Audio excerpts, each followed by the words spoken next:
You are such a genuine gem. Thank you for clicking on my video. I'm Brooke Makenna, but today's case is the mysterious case of Thelma Todd. Now, no amount of fame or money could unravel the mystery of her very strange death. And there are many suspects in this, but yet it is still unsolved today. And this happened way back in old Hollywood. By the way, I post so much content for Suspect Summer in June and July, so if that's something that you're interested in, then please make sure to subscribe down below. Now let's get back to the story. Thelma Alice Todd was born July 29th of 1906 in Lawrence, Massachusetts to John and Alice, and she also had an older brother named William. Thelma was a brilliant young woman who always got good grades in school and wanted to become a school teacher. So when she graduated high school in 1923, she enrolled in the Lowell Normal School. And from there, of course, she was studying to be a teacher, but she was also competing in beauty pageants just for fun. She wanted to also have a little outlet in that for a career, but she had the backup of school teacher as well. And so she was competing in these, and 2 years later in 1925 she would actually win Miss Massachusetts, and this would just catapult her into the biggest life experience she could ever possibly get, because there was a scout there and they decided to give her a contract with Paramount to work for them. And so she went from competing at an Elk State convention in Swampscott to going to the Paramount School for Junior Artists. She was loved by all instructors there. They all really believed that she had such big talent and was going to go places. The only thing that they were worried about was her weight, and often told her to keep it down in any means necessary. But eventually in 1931 she did earn a movie contract, which was huge, and this was to do many different kind of comedy shorts that was her being a co-star with another girl, and Thelma would be the one in the comedy that was constantly trying to be the good person and trying to get her crazy friend to do what they actually needed to do rather than just have fun. And it was kind of the balance of both that led these to actually be pretty popular. Thelma was an absolute beauty, and Hollywood definitely took advantage of that, but Thelma didn't always want to be known for her comedy or for her looks. She was an actor after all, and she had studied for it, and she wanted a more dramatic role that would really show how much of an artist she was. And so the next year she would decide to take on a dramatic project called Corsair, and the director was a man named Roland West. And she would actually go by a pseudonym, Allison Lloyd, for her dramatic roles, where she kept Thelma Todd for her comedy roles. Thelma was so incredibly talented that she would star in 120 feature films and movies, and was often nicknamed the Ice Cream Blonde. The next year in 1932, Thelma would elope to a movie producer slash agent named Pascal DeSicco, and they would get married, and it was said that there was a lot of loud arguments between the two even right after marriage, and it often started with alcohol. Now, a year later, there would be divorce rumors, and of course the newspapers caught wind of this and were asking her questions about it, and they had yet to come out with a statement. And so, being the class act that Thelma was, she simply said, "I'm afraid it would be silly to make a divorce announcement now. With so many being discussed in Hollywood, I wouldn't have a chance to get any sort of publicity." The next year, however, they did divorce, and Thelma quickly moved on to a different adventure, except for this time it wasn't a man, it was actually a restaurant. It was August of 1934 when Thelma opened her Sidewalk Cafe at 17575 Pacific Coast Highway in Pacific Palisades. It was basically a restaurant and a supper club, but it was incredibly popular mainly because Thelma could get her celebrity friends to come and hang out there, and so everybody else wanted to hang out there as well. Thelma didn't own this restaurant by herself. In fact, she had a partner, and he was Roland West. the man who she had previously worked on a project, and he was her director, and they had also been lovers at one point. But now Thelma was living on the upstairs portion of this cafe with Roland and his wife. Then it was 1935, and Thelma was finishing up her full-length film called The Bohemian Girl, and this would be the last project that she would star in. Because the morning of Monday, December 16th, Thelma Todd was found dead in her car in the garage on the hill above from her cafe. Because you see, the night prior, Thelma had gone to a party, and it was at Cafe Trocadero on Sunset Strip, and she had been invited by her friend Stanley Lupino, who was also in the business, and they were good friends, so he invited her to this cafe, and of course she wanted to go. She had her chauffeur drop her off at 8 p.m. that night, and then her chauffeur actually went to drop off her mother somewhere and was going to come back.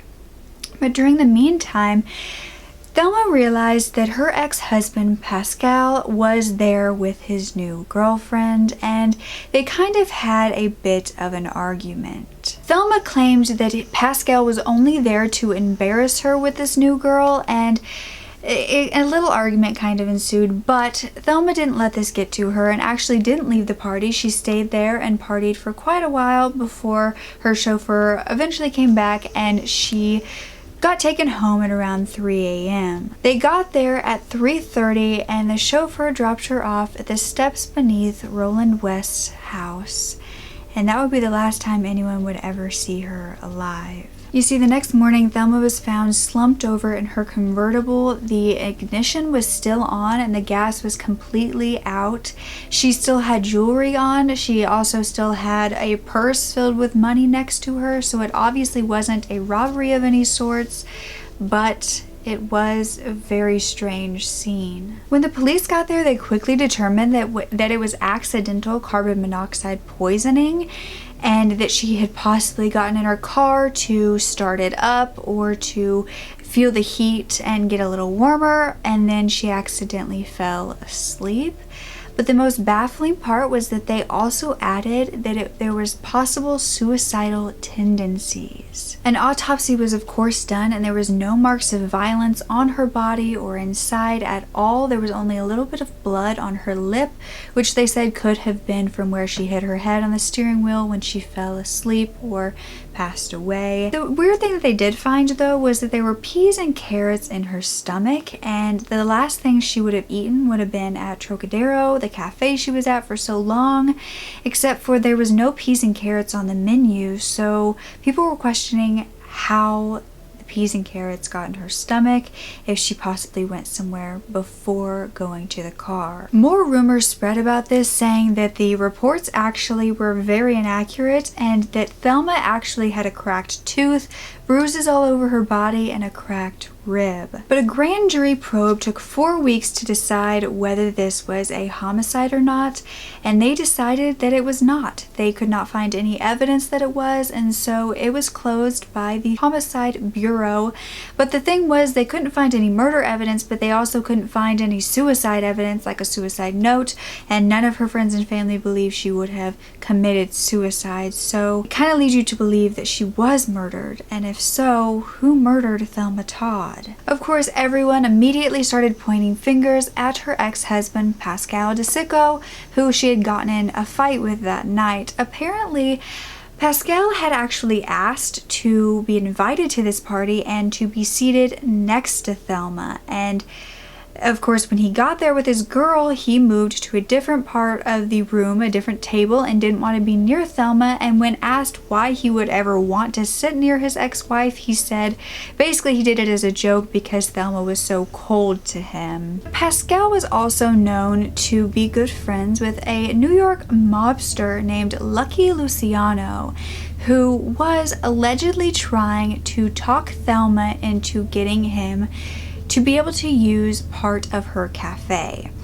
You see, he wanted to start an illegal gambling parlor in the 3rd floor of this cafe, and Thelma was not having any part of it. He continued to ask, he continued to push, and Thelma just kept telling him no. Thelma and Lucky were allegedly thought to have some sort of relationship, whether it was romantic or not, we're not sure, but it was said that he did often abuse her. But if we go back to Pascal, he actually got married once again and then got divorced again because his new wife said that he was very abusive and that he would often give her black eyes, slam her head against a wall, and so could this possibly mean that he was violent enough to kill Thelma? Or was it Pascal and Lucky together? Thelma's attorney actually believed that Lucky had killed Thelma. Many believed that Lucky had taken Thelma out after this party, fed her peas and carrots and a nice, wonderful dinner, got her all comfortable, and then took her back and killed her and staged it as a suicide. You see, Lucky also took an airplane out of Los Angeles a few hours before Thelma's body was found. But some do believe that it was an accident and that it was an accidental death by Roland West. You see, Roland had told Thelma that he was going to lock the doors at 2 a.m. and go upstairs to bed, and was basically just letting her know to get home before 2. And so when 2 o'clock came around, he did that very thing, but Thelma didn't come home till an hour and 30 minutes later, meaning that the doors were locked. And if Roland didn't hear her coming, possibly did she go and just sleep in the garage? There was a rumor going around that in 1952, on Roland's deathbed, he made a confession that he did have much more to do with Thelma's death than he let on. But there was also the fact that Roland and Thelma had been lovers. So the fact that they were living together with Roland's wife, could Roland's wife have been super jealous and possibly wanted to take her out of the equation? Roland's wife's name was Jewel, and she made a very strange statement in all of this investigations and testimonies. She actually said she had seen Thelma on that Sunday morning, the day she was found dead, walking down Hollywood and Vine with a stranger, a male stranger.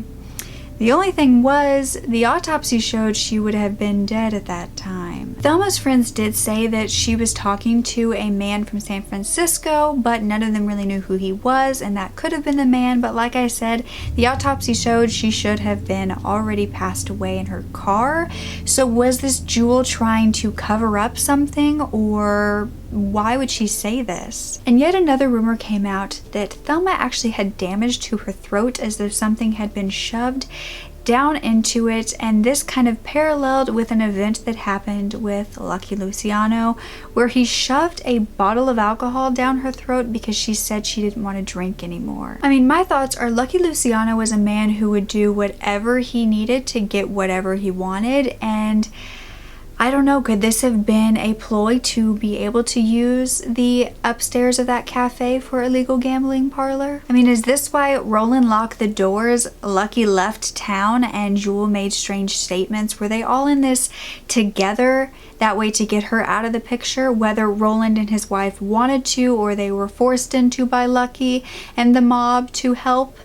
I'm not sure. Roland did continue to run the cafe after that, and Thelma was actually cremated, meaning no other autopsies could be done. When her mother died in 1969, Thelma's ashes were placed in with her mother's body at Bellevue Cemetery. And Thelma Todd actually has a star on the Hollywood Walk of Fame to honor her, but it was found that she was getting some strange notes, some threatening notes and calls demanding $10,000 or she would be killed. And this was happening up to 3 months prior to her death.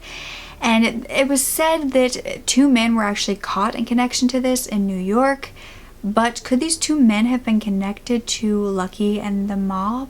Unfortunately, I'm afraid that this poor girl's case was brushed under the rug, and you'd think that with her being a celebrity that it wouldn't, but it actually seems like a lot of people just wanted it to go away rather than actually finding out who had done it. And I can see that because that happens a lot with the mob, but I'd love to hear your theories about it down below. And also any other old Hollywood cases you would like me to cover. Don't ever forget to speak up. Your voice is powerful enough, and I love you to absolute pieces. Okay. Bye.